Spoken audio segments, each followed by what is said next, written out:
Notre Dame was founded in 1842 by Father Edward Zorin, a French priest in the Congregation of Holy Cross. We're in front of one of the most famous college buildings in the country, the main building, but of course we also call it the Golden Dome. The university president and other administrative offices are in the main building. There are also classrooms in it.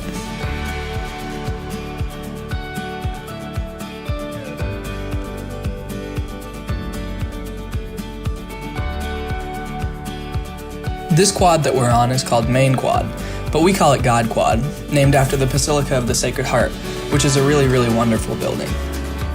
It actually houses one of the largest complete collections of French stained glass in the world.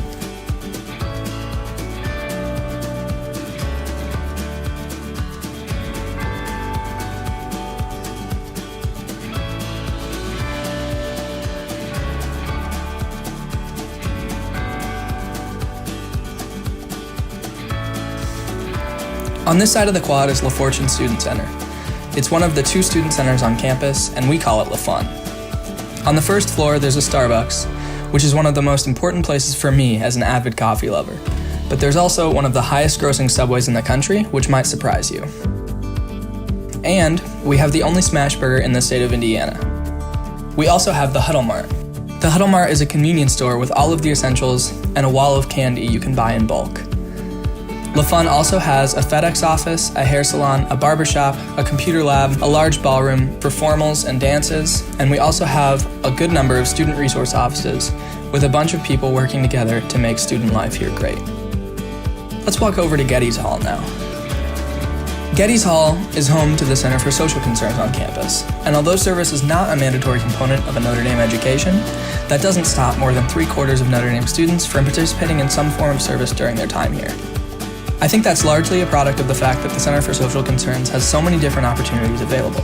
Some of the most popular are Summer Service Learning Projects, or SSLPs, and their international counterparts, ISSLPs. These projects are usually 8 to 10 weeks long, and you go live somewhere either within the United States or internationally, and you volunteer within the community. They also have service programs around the United States that happen during the fall and spring breaks. Those are also really great opportunities to pursue some form of service through the Center for Social Concerns. Right next door is the Hesburgh Library. It's named after Father Ted, who was president of the university for 35 years, and he built it in 1963 to be the academic heart of the university. It's currently undergoing a major renovation, and they've made it really great. We have a brand new Center for Digital Scholarship and a Mac lab and technology hub. There's a great cafe in there too. Let's head down to the library quad to the stadium. When we turn around, we'll see the famous mural, The Word of Life. Although you probably thought its name was Touchdown Jesus because that's what people call it. The mural has 324 panels with 81 different stones from 16 countries. We're passing the Life Sciences building, and next to it, Jordan Hall of Science. These are just a couple of our academic buildings. One thing that's good to know is that research opportunities for undergraduates aren't just for science students. Every college and every major has opportunities for students to work side by side with faculty researchers or designing their own project and getting it funded. So at Notre Dame, sports are actually a very big part of life. Football season is something we look forward to every year. There's just nothing like being in the stadium for the games.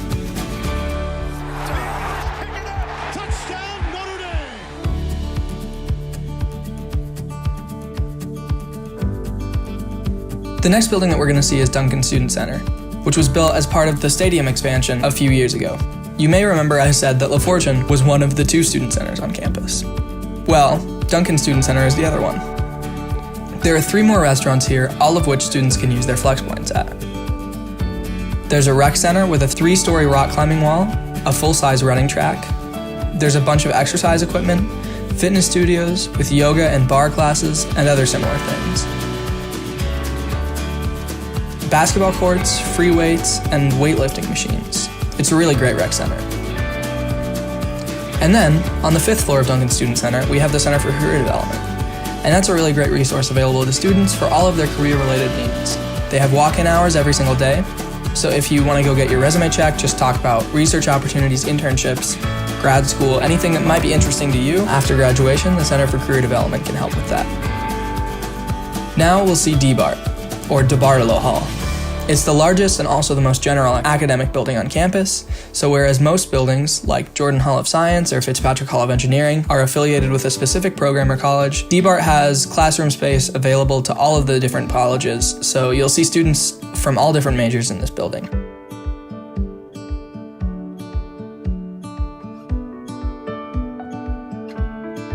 Across the quad is Stinson Remick Hall, where they have a state-of-the-art clean room that you can see from the hall on the first floor.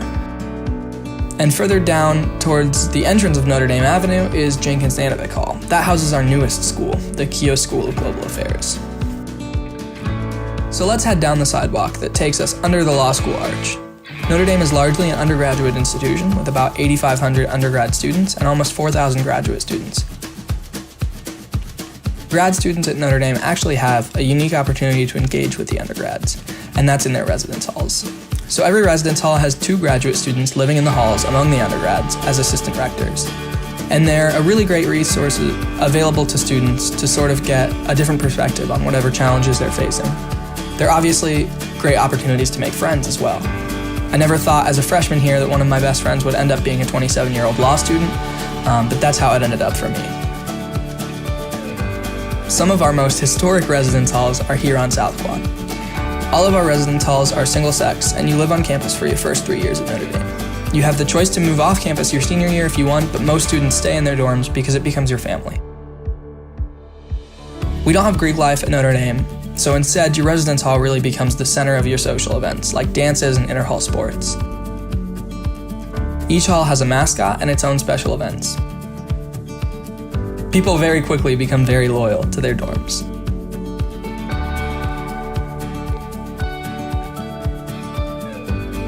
Here on South Quad is South Dining Hall. It's one of the 2 dining halls on campus. Its counterpart is North Dining Hall on North Quad on the other side of campus. There's a bit of a rivalry between the 2 dining halls on campus. Everyone who frequents South Dining Hall strongly claims that South is the better hall, and in my mind, everyone who goes to North is wrong. In reality, the food is pretty much the same.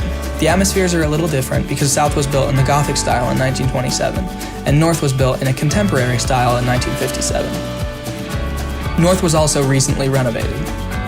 The rivalry sort of adds to the community of the people who go to each of those dining halls.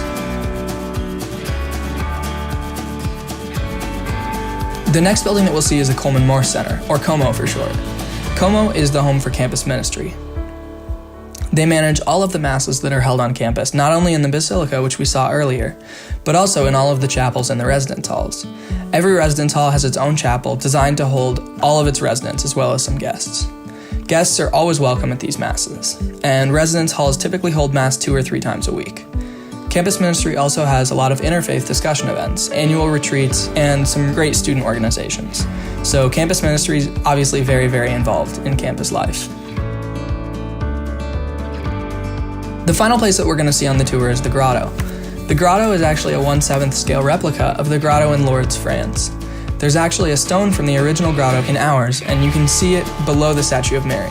The Grotto is a really great place to come, reflect on the day's events, look forward to what's coming. You can sort of remove yourself physically from the stresses of college, as well as just collect your thoughts and center yourself. I find most people who visit the Grotto feel a little bit better here after they leave. It's one of my favorite places here for sure. One thing that I always end my tours with is my little spiel about why I chose Notre Dame. It offers so much, but the one thing that makes Notre Dame really special is the sense of community, and I think that manifests itself in 2 ways. I think the second way that Notre Dame's sense of community manifests itself is how easy it is to find a place on campus where you feel like you belong. For many students, that's their residence hall. For others, that's a major or a minor that they decide to pursue. And for even more, it's one of the 450 student organizations on campus. But whatever it might be, it's really genuinely easy to feel like you belong here and feel like you're part of the greater Notre Dame family, which I think is really special. Thank you for listening and for coming on my tour.